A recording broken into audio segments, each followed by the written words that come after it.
저는 오늘 또 하나의 선민, 아리랑 민족이라는 제목으로 창세기 10장 25절로 31절을 본문으로 설교를 하겠습니다. 제가 본문을 읽도록 하겠습니다. 에벨은 두 아들을 낳고 하나의 이름을 벨렉이라 하였으니 그때 세상이 나뉘었으며 벨렉의 아우의 이름은 욕단이며 욕단은 알모닷과 셀렙과 하살마웻과 예라와 하도람과 우살과 디글라와 오발과 아비마엘과 스바와 오빌과 하윌라와 요밥을 낳았으니 이들은 다 욕단의 아들이며 그들이 거주하는 곳은 메사에서부터 스발로 가는 길에 동쪽 산이었더라.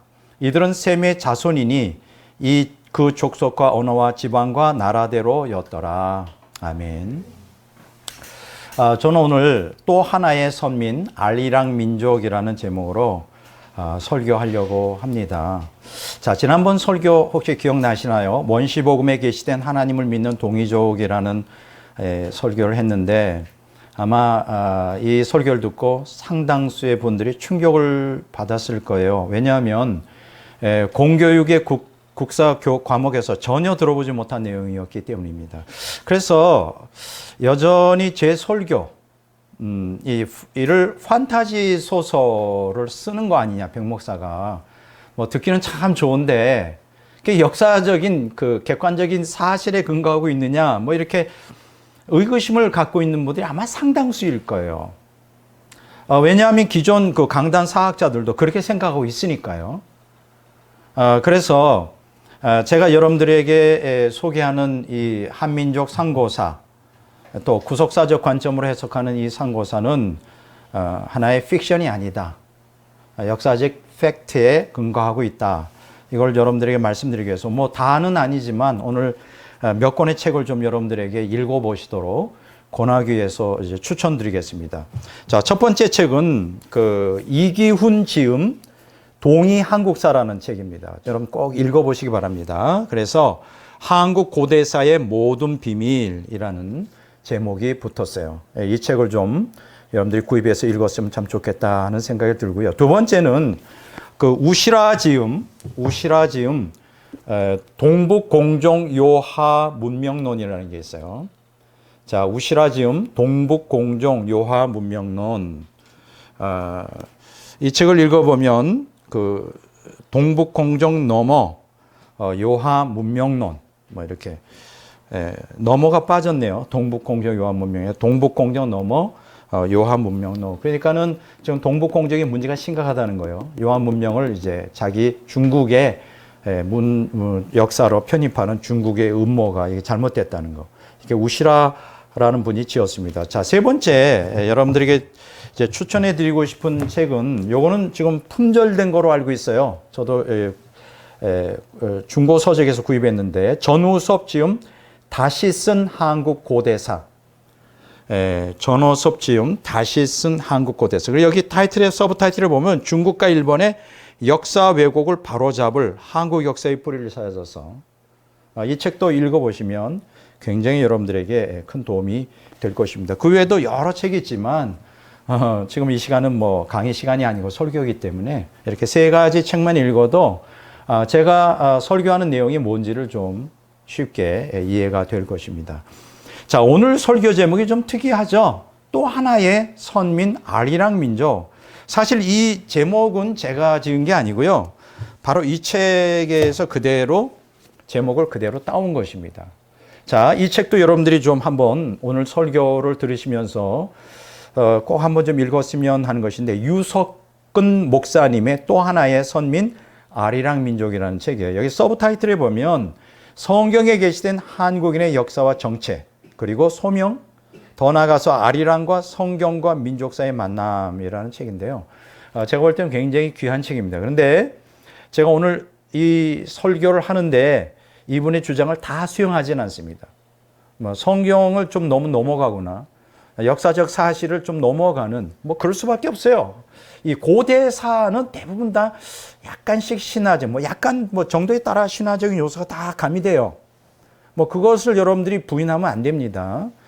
그만큼 이 추적에 올라가기 어려운데, 그냥 너무 좀 벗어나는 것은 좀 제가 다시 성경적으로 간추려서 제한을 두었다. 여러분들에게 말씀을 드리고 이분의 사상을 다 제가 무조건 액면 그대로 받아들이는 것은 아니다라는 사실도 말씀을 드리게 됩니다. 자, 오늘 서론 부분에서 좀 길게 얘기 안 하고 왜냐하면 오늘 본문만 가지고 집중적으로 한번 다뤄보도록 하겠는데 제가 이 설교를 준비하는 동안에 물론 이쪽의 분야의 글은 이미 다 써놓은 것이지만 다시 한번 해석하고 이해하고 더 깊이 연구하는 가운데 막 감격이 막 밀려오더라고요.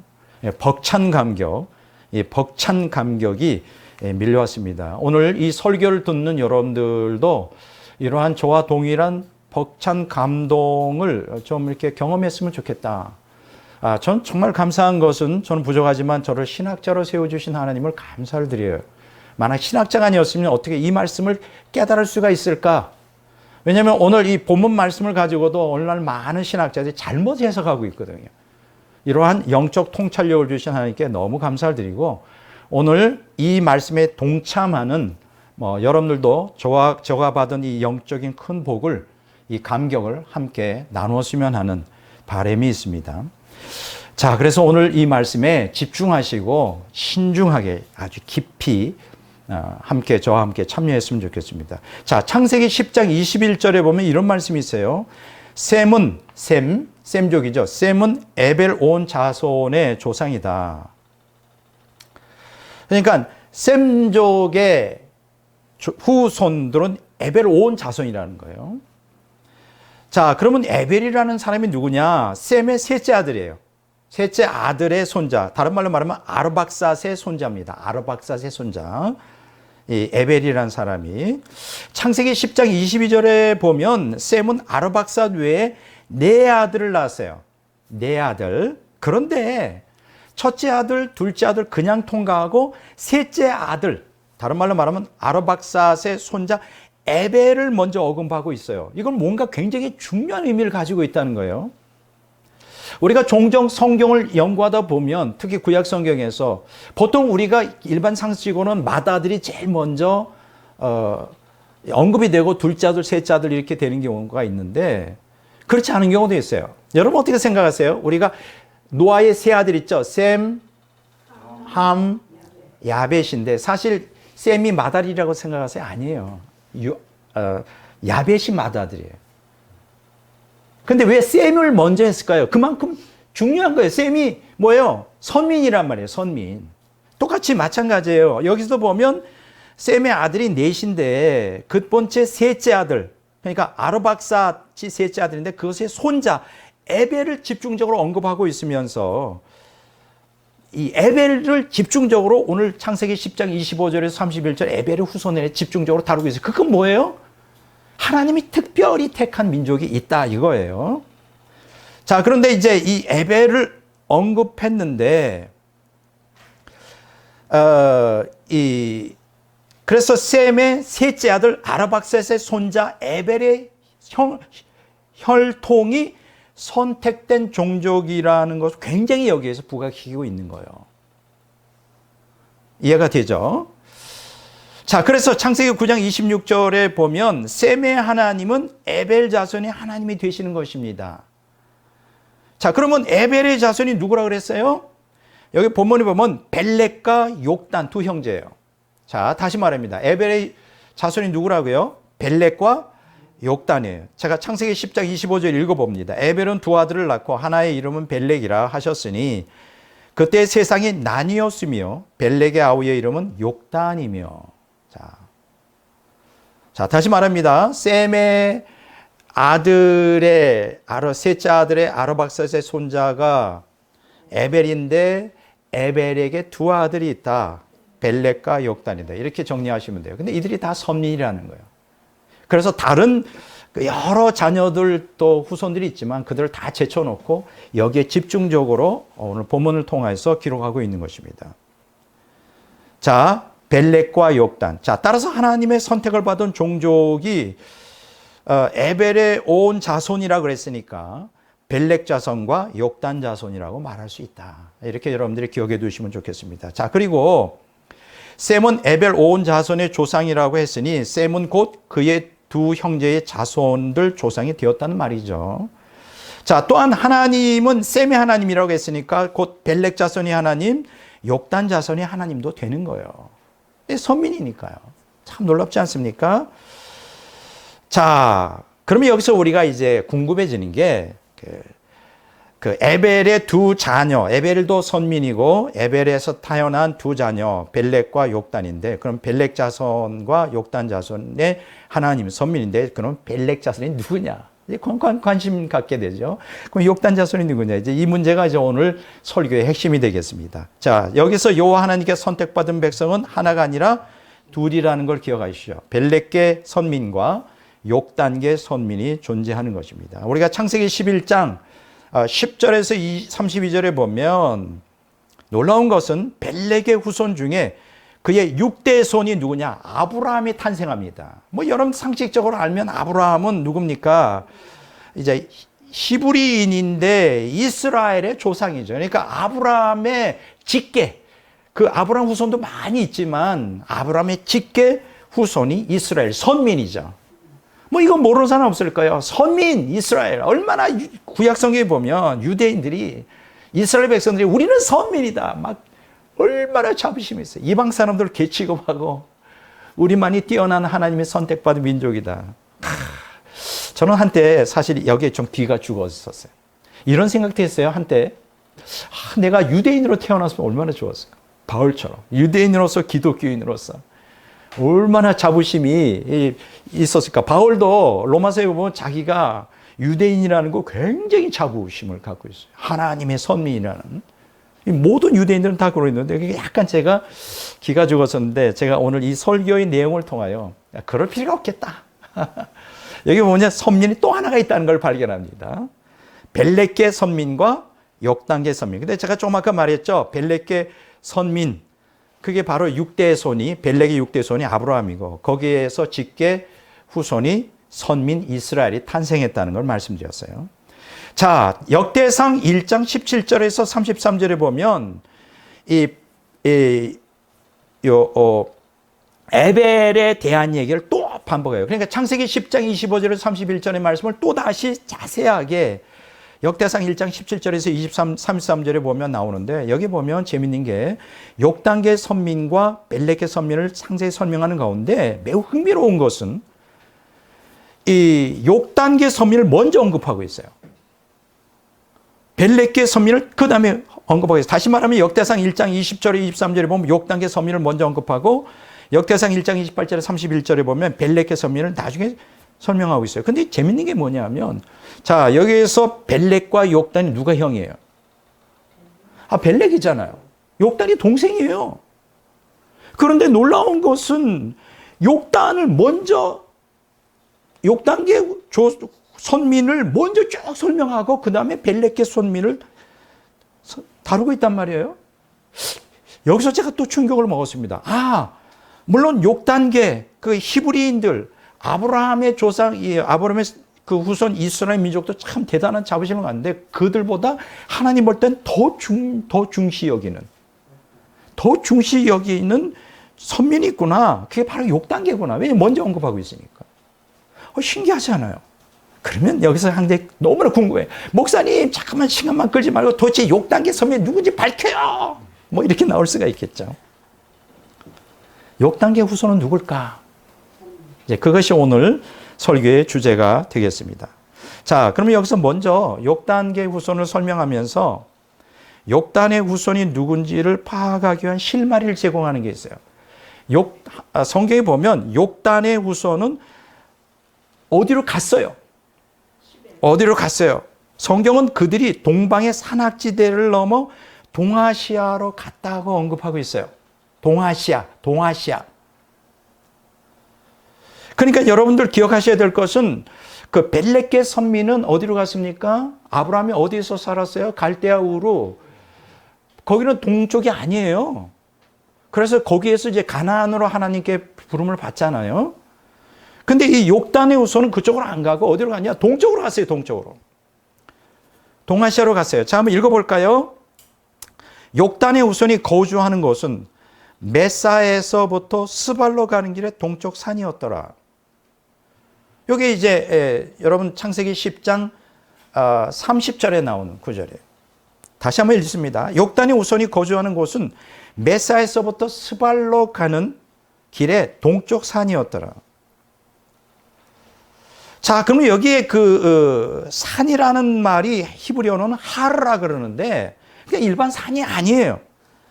원어를 보면 산맥을 얘기해요. 산맥 혹은 산간지대. 그러니까 굉장히 고원이나 높은 지역에 산맥이나 고원이나 굉장히 험준한 그 산들, 그런 거를 얘기해요. 그걸 넘어갔다 이거예요. 그러니까 쉽게 얘기하면 욕단의 후손은 동쪽 산악지대로 이동했는데, 근데 여기 메사라고 하는 것에서 출발했다는 거예요. 메사에서 출발하여 스바로 갔다. 그럼 여기서 메사가 어디냐? 지금 이제 아라랏산 동쪽 이란 동북부예요. 그러니까 이제 여러분들이 아시는 대로 셈, 함, 야벳 모든 족속이 처음에 노아의 홍수 이후에 아라랏산에서 내려왔을 거 아니에요. 거기서 동북쪽 이란 동북부에 있는 곳인데 이제 거기가 메사예요. 이제 거기서 아마 같이 노아의 홍수 직후에 모여 살지 않았겠는가. 이게 이제 메사라는 곳이에요. 그런데 욕단 족속은 이 메사로부터 어디로 갔느냐? 스발을 향해 갔다는 거예요. 스발을 향해. 그럼 여기서 스발이 어디냐를 이제 알아야 되는데, 동양의 산악지대인 파미르 공원 지나서 천산 산맥을 거쳐 알타이 산맥을 지나가는 대장정의 길을 통과하여 그 엄한 험산 줄령을 넘어서 동쪽으로 갔다는 얘기예요. 근데 이 창세기 10장 30절에 욕단의 후손이 거주하는 곳은 메사에서부터 스발로 가는 게 동쪽 산이었더라라는 이 히브리어 원어를 해석한 수많은, 제가 뭐 한 20-30개의 그 영어 번역을 봤는데 다 잘못 번역했어요. 어떻게 번역했냐? 욕단 후손이 어디에 거주했느냐? 메사로부터 시작해서 스발 전 지역에 다 거주했다. 막 이런 식으로 다 엉터리로 번역해 놨어. 그러니까 여러분 영어 성경이라고 믿으면 안 돼요. 이렇게 히브리어든 헬라어든 이 번역하는 게 굉장히 어렵습니다. 이 신학적인 관점이 뚜렷하지 않으면 학자들이 이 원어에 정통했다고 정확히 번역하는 게 아니라는 걸 기억해요. 그래서 굉장히 고민이 많았어요. 그 뜻이 아닌데 왜 이렇게 해석했을까? 그러다가 마침 바르게 해석한 한 성경을 찾았습니다. 그게 바로 NEV라는 성경, The New English Bible이라고 하는 굉장히 영국 사람이 번역한 건데 잘 번역된 거예요. 이 NEV 성경에 보면 이렇게 번역되어 있어요. They lived in the eastern hill country from Mecha all the way to Sephar. 이렇게 되어 있어요. 이걸 진역해 보면 그들은 누구예요? 여기 이제 욕단의 후손이죠. 그들은 메사에서 출발하여 동쪽의 머나먼 길을 끝까지 가서 동방의 산악지대인 스발에 정착하여 살았다. 이렇게 번역하는 거예요. 혹시 영어를 좀 하시는 분은 all the way to라고 하는 게 무슨 뜻인지 좀 주목할 필요가 있어요. 이 all the way to는 몸을 향하여 끝까지, 도저히 멈추지 않고 끝까지 그러면 이 욕단의 후손들은 동쪽 끝까지 갔다는 거예요. 거기가 어디예요? 중앙아시아를 지나서 극동까지 간 거죠. 거기가 어딜까? 그러니까 욕단 후손들, 그들이 선민이라 그러는데 그들이 정착한 곳이 스발인데 동쪽 끝이라는 거예요. 궁금하죠? 자, 본문에서 동쪽으로 해석된 하케뎀이라고 하는 단어에 보면 정관사가 하고 케뎀이 동쪽이라는 거예요.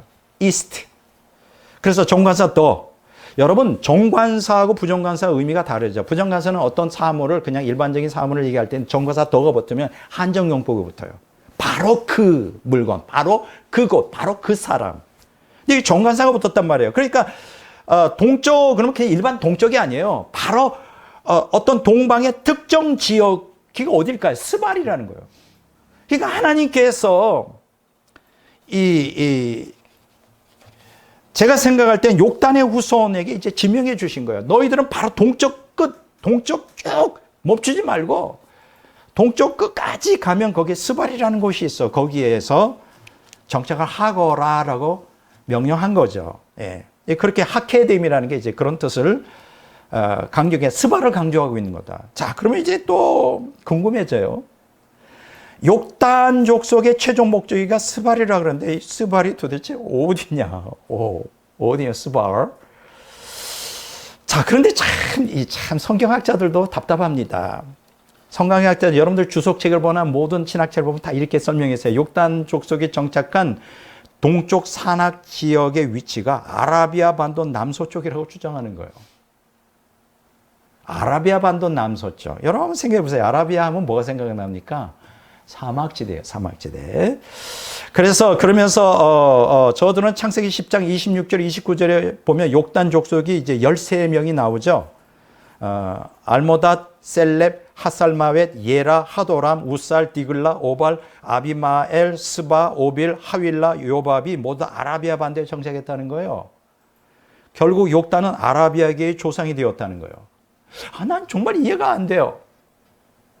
아니, 학자라는 분들이 왜 이렇게밖에 이해를 못할까? 근데 여러분 한번 생각해 보세요. 아라비아 반도를 연구해 보면 인도양 기슭과 홍해 연안 지역 일부를 제외하고는 다 산간이 없어요. 높은 곳이 다 사막지대예요. 그래서 만약에 본문이 아라비아 반도를 염두에 두었다면 동방의 산악지대라고 말하면 안 되죠. 그렇잖아요. 거기는 남방의 사막지대죠. 산악지대가 아니라 사막지대지. 성경 그렇게 가르치고 있지 않단 말이에요. 동방의 산악지대.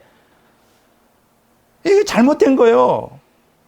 그리고 더 문제가 되는 건 아라비아 반도는 함족의 땅이에요. 셈족이 거기 안 산단 말이에요. 함족이에요, 함족. 셈족에 의한 욕단 족속은 남쪽에는 동쪽 끝 동방으로 갔단 말이에요. 자, 여기까지 이제 우리가 설명을 했습니다. 이제 또 한 가지 문제가 생기는 게 있어요. 뭐냐 하면 대다수 기독교인들은 홍수 이후에 노아의 후손들이 아라랏산에서 곧바로 시날 평지로 옮겨가 하나님을 대적하는 바벨탑을 쌓았다고 생각해요. 왜냐하면 성경에는 어떤 역사적 배경을 얘기하고 있지 않잖아요. 어떤 연대의 기간 없이 그냥 곧바로 넘어간 경우가 많단 말이에요. 노아의 후손들이 아라랏산에서 곧바로 시날 평지로 가서 바벨탑 짓는데 참여했다고 이렇게 착각하는데 아니에요. 여기 자세히 보면 홍수 이후 사람들은 아라랏산의 동남쪽에 위치한 시날 평지에 이르기 전에 먼저 동방으로 옮겨갔다는 게 성경에 보면 나와요. 자, 한번 읽어보겠습니다. 창세기 11장 2절. 이에 그들이 동방으로 옮기다가 시날 평지를 만나 거기 거류하며 이렇게 말하는데 동방으로 옮기다가 시날 평지로 갔다. 이렇게 번역하는 한글 개역 개정 성경에는 히브리 성경에는 그렇게 되어 있지 않아요. 뭐라고 되어 있냐? 동방으로부터 이제 시날 평지 서쪽으로 갔다. 이렇게 번역되어 있어요. From the east, 킹 제임스 버전에. 이게 번역이 또 잘못된 거예요. 그러니까 동방으로 가다가 시날 평지, 그러니까 시날 평지가 동쪽에 있는 것처럼 해석되는데 그게 아니라 원래 그 노아의 후손 셈함 야벳 족속 모두가 다 동쪽으로 가고 있었다. 아마 제가 추측하기에는 하나님께서 서쪽으로 가지 말고 동쪽 산악지대로 모든 노아의 후손들을 가라고 명령했을지 몰라요. 그래서 모든 노아의 후손들이 동쪽으로 가고 있었는데 가다가 돌이켰다는 거지. 어디로? 서쪽 시날 평지가 있는 곳으로 돌이켜 갔다. 자, 이걸 다시 한번 설명하면 홍수 이후 노아의 후손들이 모두 중앙아시아 근접 지역인 동쪽으로 다 이동하고 가다가 그들 중 다수가 돌이켜 서쪽으로 이동하여 유프라테스 강과 티그리스 강 사이에 위치한 바벨론 지역인 시날 평지에 정착했다는 거죠. 자, 그럼 여기서 또 의문이 생겨요. 그러면 왜 저들은 동쪽으로 가다가 돌이켜서 서쪽으로 갔을까? 그렇잖아요. 모든 인류가 다 동쪽으로 가다가 다시 돌이켜서 서쪽으로 가게 되었다. 이 이유가 뭘까? 제가 생각할 때는 이래요. 그 이유는 동쪽이 어디냐면 여러분들이 지리학적으로 보면 험산줄령이 너무 많아. 산맥들이 그렇게 많아. 동쪽으로 가다 보면. 지금 아까 제가 설명했잖아요. 그래 많아서 이 험산줄령의 이 고생이야, 고생. 가다 보니까 너무 고생스러워서 아마 그들 중에 어떤 리더가 야, 우리 못할 고생하러 가냐. 하나님의 뜻이 뭐고 없어. 우리 편안히 살아야지. 그래서 비옥한 평야의 편안을 원했기 때문에 그 신할 평지라 그러잖아요. 글로 갔다는 거죠. 여러분, 그 신할 평지가 이 바벨론 제국이 세워진 것이고 그 후에 아수르 제국이 세워진 거, 모든 역대 과거의 위대한 제국들이 거기 있는 거예요. 왜 그럴까요? 거기 강이 흐르잖아, 양쪽에. 티그리스 강, 유브라데스 강이 있고 그 땅이 평평하다고. 그 이렇게 동쪽으로 가면 산악지대밖에. 그래서 험산줄령의 고생보다는 비옥한 평야의 편안을 원했기 때문이죠. 오늘 많은 기독교인들도 그렇죠. 하나님이 십자가의 좁은 길로 가라니까 너무 힘든 거야. 주님 뜻으로 따라가게. 그러니까 뭐예요? 내 마음대로 사는 거야. 똑같이. 그때 그랬다는 거예요. 어쨌든 노아의 후손들은 홍수 이후 신할 평지에서의 바벨탑 사건이 발생하기 100년에 걸쳐 동방으로 이동했음을 말씀인데, 여기서 제가 추측할 수 있는 건 100년인지 200년인지 300년인지 몰라요. 네, 그거는 이제 좀 추측이 됩니다. 자, 그건 조금 이따 제가 설명하겠어요. 근데 여기서 아주 또 한 가지 우리의 주목을 끄는 하나의 사건이 나옵니다. 창세기 10장 25절에 보면 에벨은 두 아들을 낳고 하나의 이름을 벨렉이라 하였으니 그때 세상이 나뉘었으며 벨렉의 아우의 이름은 욕단이며 라는 거예요. 여기서 우리의 눈을 확 잡는 것은 그때 세상이 나뉘었다는 거예요. 그럼 여기서 그때라는 건 언제냐?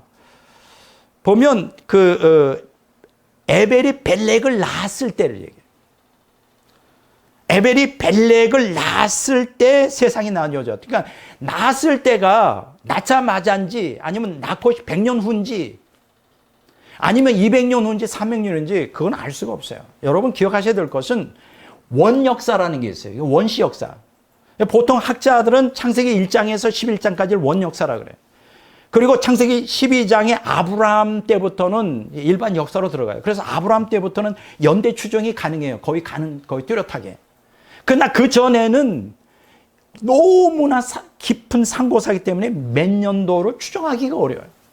쉽게 얘기하면 노아의 홍수가 몇 년도에 있었는지, 바벨탑이 몇 년도에 있었는지 그거 추정하기가 어려워요. 그래서 대충 그냥 말할 뿐이에요. 창세기 10장 10절에 16절에 보면 에벨이 벨렉을 낳기까지 홍수 이후 101년이 지났음을 이제 기록하고 있으니까 최소한 또 바벨탑 사건은 에벨이 벨렉을 낳은 후 최소한도 100년 이상은 지났을 거예요. 100년 지나서 벨렉을 낳았으니까. 그러면 보통 그때는 수백 년씩 살잖아요, 나이가. 그래서 이 모든 그 바벨탑 짓기 전에 모든 인류가 하나님의 명령을 따라 동방으로 가다가 그 간 기간이 100년 후부터 300년 사이가 되지 않을까.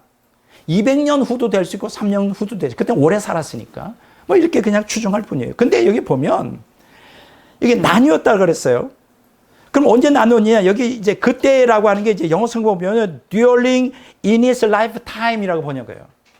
그러니까 그가 살아있는 동안에 세상이 나뉘었다.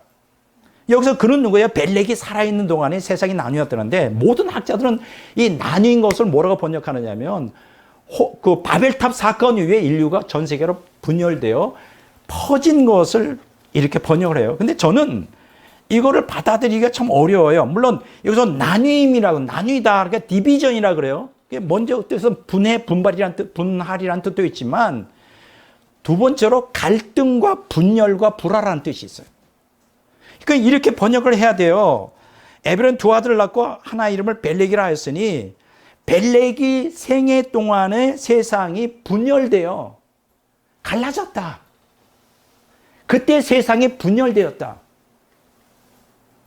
그러니까 뭐냐 하면 바벨탑 사건 이전에 100년 전, 200년 전, 300년 전에 어떤 때 인류가 동쪽으로 가라는 하나님의 명령을 어기고 하나님의 뜻대로 그냥 명령에 순종하는 족속이 있는 반면 대다수는 분열되어 우리 그리로 안 가. 험전율령의 고난보다 제가 뭐라 그랬죠? 비옥한 평야의 편안을 원해. 하나님의 뜻을 어기고 서쪽으로 간 거예요. 그래서 시날 평지에 정착해서 결국 바벨탑을 지은 거라. 이해가 되죠? 그래서 저는 이 나뉘었다는 것을 모든 학자들이 말하기에는 바벨탑 사건 이후에 온 인류가 그 흩어진 걸 얘기한다고 하면 저는 그걸 동의할 수가 없어요.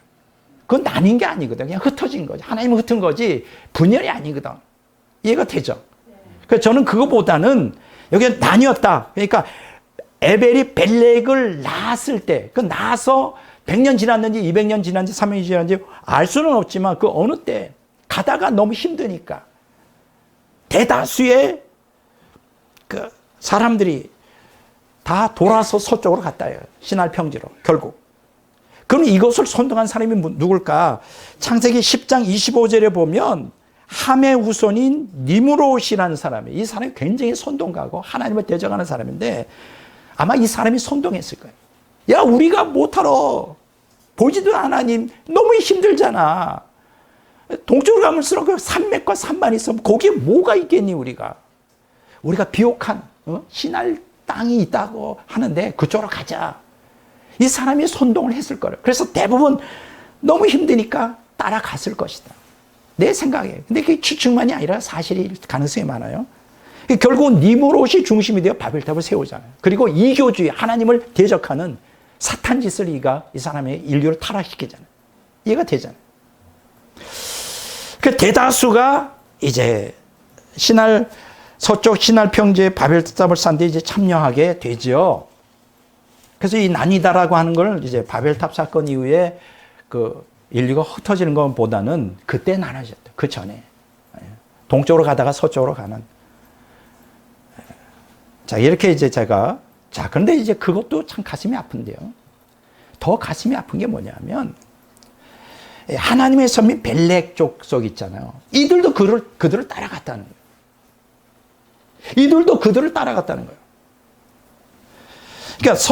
그러니까 벨렉 족속이 욕단 족속을 떠나 저 반역의 무리에 동참했었다. 그럼 백 목사한테 물어보는 거예요. 그럼 당신이 그걸 보장할 수 있어요? 보장할 수 있죠. 왜냐하면 벨렉 족속의 6대 손이 누구라 그랬죠? 아브라함이에요. 아브라함이 살던 고향이 어디예요? 갈대아 우르죠. 그 우상을 숭배하던 그냥 바벨탑을 세운 바로 그 지역이에요. 바벨론 지역이고 아수르 지역이고. 그러니까 벨렉 족속이 거기로 따라가서 거기에서 사는 거예요. 갈대아 우르가 거기라고. 근데 욕단 족속은 아니에요. 하나님의 명령을 따라 스바를 향하여 all the way to 스발에 도착할 때까지 계속 멈추지 않고 동방으로 가서, 그러니까 욕단 족속은 뭐예요? 바벨탑 사건에 참여하지 않았다. 야, 이건 놀랍지 않아요? 놀라운 일입니다. 이렇게 해석하는 것이 가장 정확한 해석인데, 또 한 가지 제가 이제 관심을 갖고 있는 창세기 9장 28절 29절에 보면 노아가 바벨탑 사건 이후까지 생존하였다고 기록하고 있어요. 야, 그때 오래 살았어요. 홍수 위에 노아가 350년을 더 살았어요. 그의 나이가 950세가 되어 죽었더라. 350년을 더 살았어요. 홍수 위에. 그러니까 내가 생각할 때는 바벨탑 사건이 노아의 홍수 200년 후 300년 사이에 있지 않았을까. 그냥 추정해요. 정확히 모르니까. 350년을 살았어요. 그러니까 이 노아가 살아있을 때 아마 그 니므롯이 선동하여 동쪽으로 가던 무리를 다 이끌고 서쪽으로 가고 심지어는 벨렉 족속까지 미혹해가지고 끌고 가는데 그 현장에 노아가 있었을 거다. 나는 이렇게 생각하는 거죠. 왜냐하면 350년을 더 살았으니까. 근데 노아는 따라갔을까요? 노아는 서쪽으로 가는 반역의 무리들과 함께 따라가서 난 그렇게 생각하지 않습니다. 창세기 6장 9절, 에스겔서 14장 14절에 보면 노아는 의인이라고 말해요. 철저히 하나님의 뜻을 따라 살아가는 사람. 그러니까 분별을 할 거 아니에요. 저 반역의 무리를 따라가면 안 된다. 내가 생각할 때는 노아가 벨렉 족속과 욕단 족속에게 아마 설교를 했을 거예요. 너희들 따라가지 마라. 우리는 선민이야. 저 반역의 무리 니므롯을 따라 대다수의 족속들이 따라가는데 가지 말라고 아마 설교를 엄청 했을 거예요. 그래서 베드로후서 2장 5절에 보면 의를 전파하는 노아라 그래요. 의를 전파했다고 했어요. 바른 길, 진리의 길, 복음의 길. 아마 노아가 그때 설교했을 것 같아요. 벨렉 족속과 욕단 족속에게. 근데 아쉽게도 욕단 족속은 노아의 말을 듣고 아마 수긍을 했지만 벨렉 족속은 할아버지 싫어요. 지금 노망 들었어. 그래서 신앙이 없어서 아마 따라가지 않았겠는가 이렇게 측정됩니다.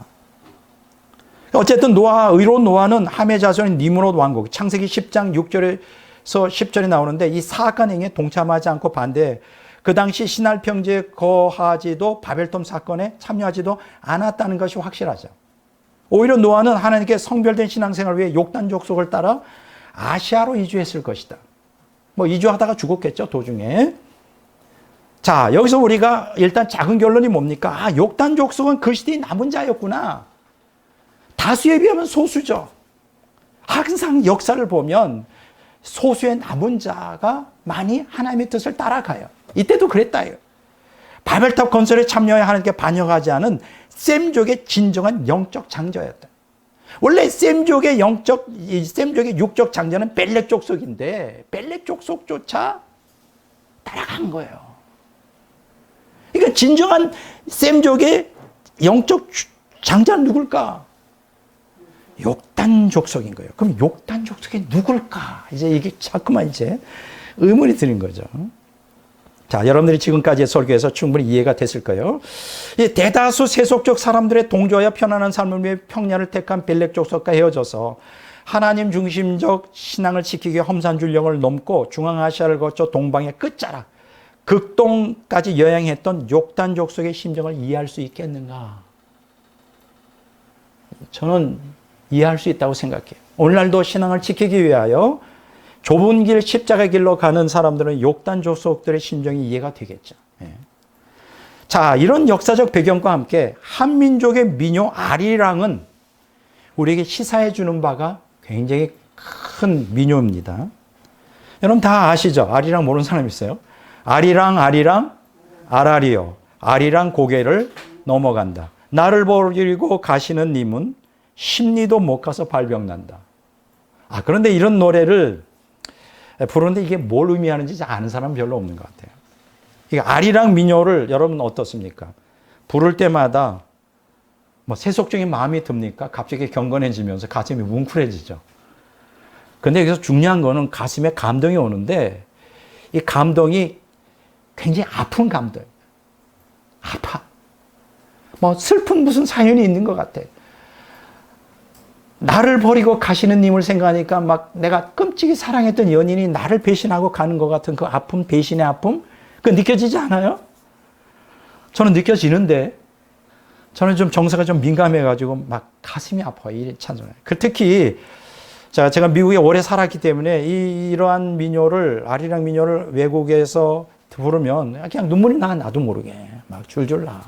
막 태극기만 봐도 눈물이 나고, 심지어 한국 사람 봐도 그냥 막 끌리고 눈물이 막 나. 이게 뭔가 핏줄이라는 게 이게 뭔가 끌리는 건가 봐요. 특히 한민족. 왜 그럴까요? 왜 그럴까요? 왜 아리랑 민요를 들으면 왜 이렇게 감동이 오면서 아파올까? 눈물이 날까? 이 아리랑에는 이 한민족의 얼이 담겨져 있는 거예요.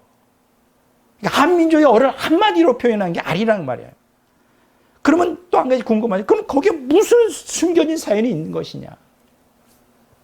근데 여러분, 이 아리랑이라는 거는 이게 계속 변음이 되었는데 원래는 알이랑이에요. 알이랑, 알이랑, 알이랑, 알이랑, 알이요 이렇게 번역해야 되죠.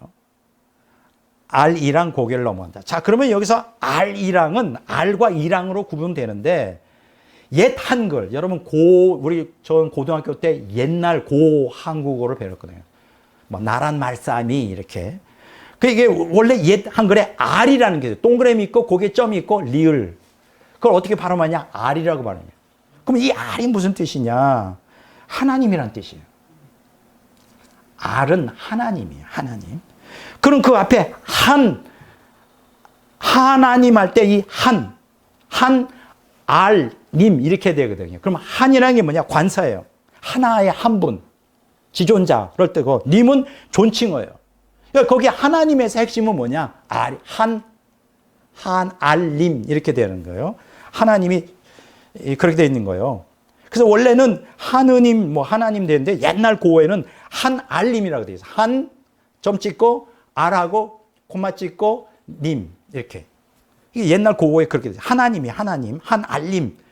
그 옛날 고어에는 한알님이 한알님으로 변하고 하늘님으로 됐다가 하느님으로 이렇게 정착하게 됩니다. 옛날 한국어의 고어를 배우면 이게 이제 그 본질이 다 드러나요. 그래서 여기서 R은 하나님이에요. 그럼 이랑은 뭐냐? 뭐뭐와 함께라고 하는 토시예요. 그러니까 R이랑은 뭐예요? 하나님과 함께라는 뜻이지. 놀랍지 않아요? 그래서 R이랑을 부를 때 세속적인 마음이 안 들고 경건해지면서 뭔가 감동이 오는 이유는 거기 있는 거예요. 하나님과 함께. 그러면 고개를 넘어간다는 게 뭘까? 일반 고개가 아니에요. 고대 한민족의 직계 조상인 동이족이 이란 고원을 지나고 파미르 고원을 거쳐 천산산맥과 알타이 산맥 얼마나 힘들었겠어요. 얼마나 힘들었겠어요. 그거 다 넘어갔어요. 이 고개를 넘어간다. 고개를 넘어가요. 따라서 이 노래 가사를 해석하면 다른 것 같아요. 하나님과 함께, 하느님과 함께, 하나님이요. 하나님과 함께 고개를 넘어간다. 어때요? 들어보니까 뭔가 감동이 오지 않나요? 우리 민족의 어리 깃들어있는 노래인 이 아리랑은 인격적 하나님을 섬겼던 고대 한민족의 조상이 이 땅에 오기까지 수많은 산과 언덕과 고원을 넘어서면서 고난 가운데 부르던 찬송가였어요. 찬송가라고요. 찬송가. 유행가가 아니라고. 찬송가예요. 그러니까 은혜가 되는 거예요. 그리고 여기 뒤에 보면 나를 버리고 가시는 님이라는 거예요. 여기 누구냐? 이 욕단 족속과 함께 하나님을 섬기던 벨렉 족속을 지칭하는 거죠. 같이 갔는데 이 반역의 무리와 함께 니므롯을 포함한 반역의 무리와 함께 같이 그들의 동조해서 서쪽으로 간 거예요.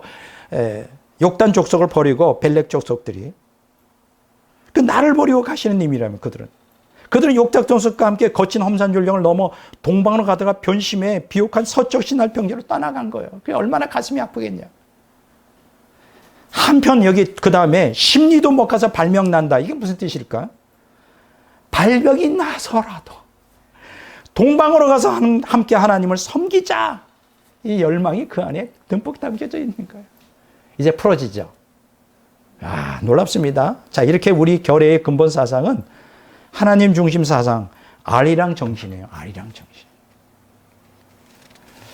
자, 우리 민족은 이 얼 자체의 하나님이 새겨져 있는 선민이라고요. 자, 그러면 이제 아까 우리가 그 선민이 둘이라고 했죠. 다시 한번 복습해 볼까요? 누구?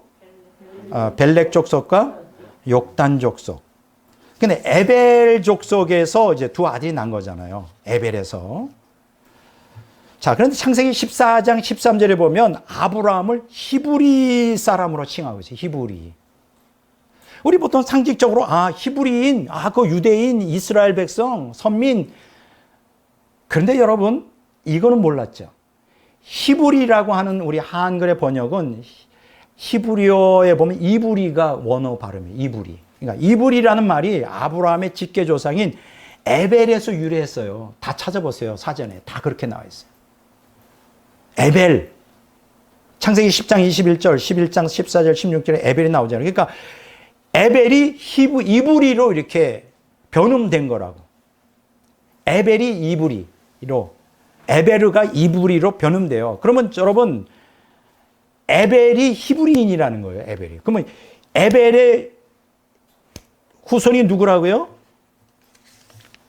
네? 벨렉과 욕단 족속이에요. 그러니까 쉽게 얘기하면 결론부터는 벨렉 족속도 선민이고 욕단 족속도 선민이에요. 벨렉의 후손이 누구라고 하세요? 6대 손이 아브라함이라고 그러잖아요. 우리는 그러니까 욕단 족속도 선민이라니까요. 히브리 족속은 여기서 우리가 어떻게 결론냅니까? 에벨 족속을 나타내는 말로 에벨의 두 아들 벨렉과 욕단 역시 히브리 족속인 거예요. 다른 말로 말하면 서쪽으로 간 벨렉의 선민은 서부 히브리인으로 아브라함의 직계 후손이 이스라엘 민족이 되었고, 동쪽으로 간 욕단계 선민은 동부 히브리인으로 동이족의 직계의 후손인 한민족인 거예요. 이걸 제가 알게 된 거예요. 저만 깨달은 건 아니지만 한민족이 동쪽의 히브리인이라고, 욕단계 선민이라고요. 이해가 됐어요? 굉장히 이건 대단한 충격이에요. 히브리인이 둘이라고. 서부 히브리인, 동부 히브리인. 서부 히브리인은 아브라함의 직계 후손의 이스라엘 민족이고, 동부 히브리인은 욕단계 선민이고, 동이족의 직계 후손은 한민족이라고. 이렇게 결론이 나오는 거예요. 자, 그러면 욕단 족속이 가고자 했던 동방 지역, 이걸 스발이라 그러잖아요. 한국말로는 스발이라 그러는데 히브리어로는 세파르라 그래요. 세파르. 이걸 갖다 세팔이라고도 간단하게 이렇게 두 글자로 할 수 있어요. 세파르 혹은 세팔. 자, 한번 따라서 할까요? 세파르. 세팔. 이게 이제 스발이에요. 그곳이 욕단 족속이 가고자 했던 최종 종착지였단 말이에요. 스발, 세팔, 세발. 그 어딜까? 거기가 어딜까? 창세기 10장 30절에 보면 욕단 족속이 동방에 뭐 어느 특정 그냥 아무 데나 정착한 게 아니라 스발, 세파르 혹은 세팔을 최종 목적지로 계속 갔다는 거예요. 그리고 결국은 거기에 동착했다는 거예요. 오랜 세월 후에. 자, 그럼 여기서 궁금하죠. 이 세파르, 세팔은 도대체 오늘날 어디를 얘기하는 거야? 어디 얘기지? 그곳이 어디냐면요. 결론부터 얘기하면 시베리아예요. 놀랍죠? 충격이죠? 영어로 세이베리아, 시베리아. 이 시베리아는 우리 배달결의 역사적 고향인데 우리 동이족이 정착했던 세팔이고 거기가 우리 한민족의 고향이에요. 사실 시베리아가 우리 땅이라니까요. 우리 땅이에요. 그거 다시 회복해야 돼요.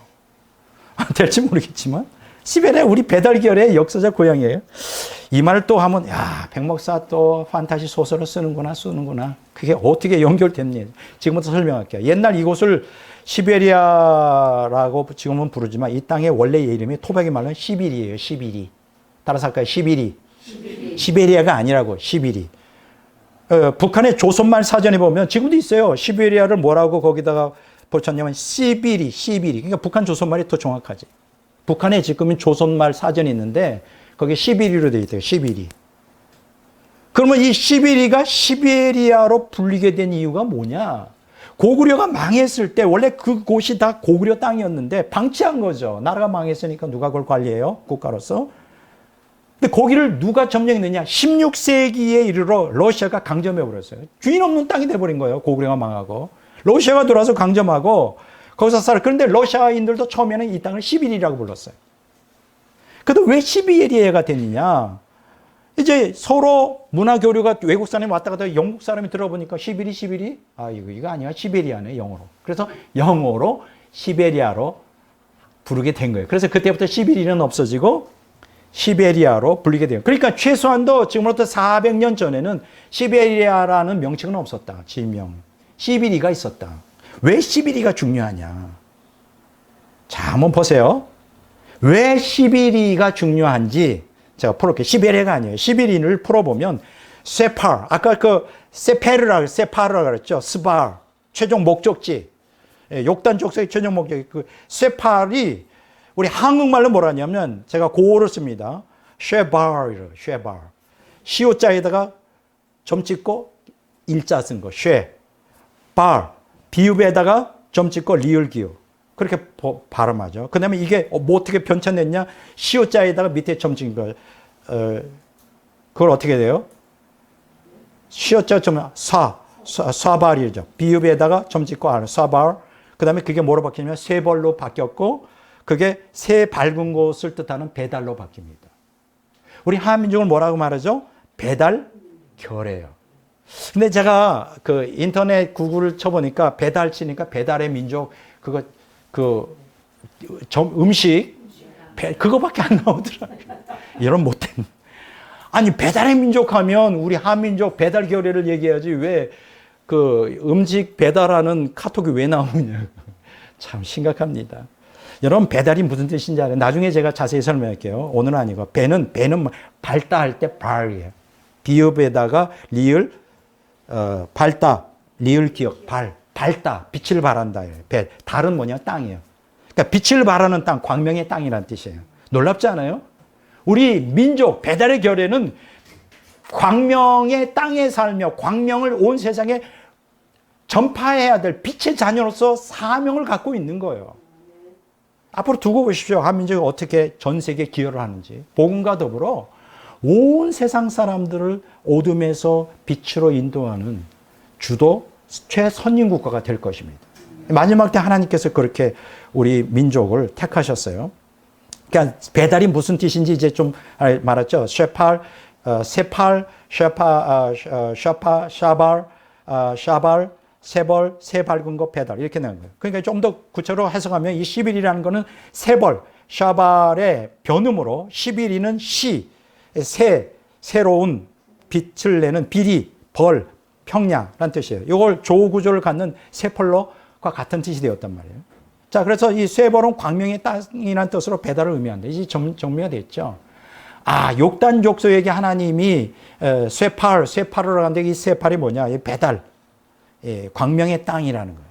거기가 우리 한민족의 원래 자궁인 것이죠. 광명의 땅, 이 배달, 우리 한민족.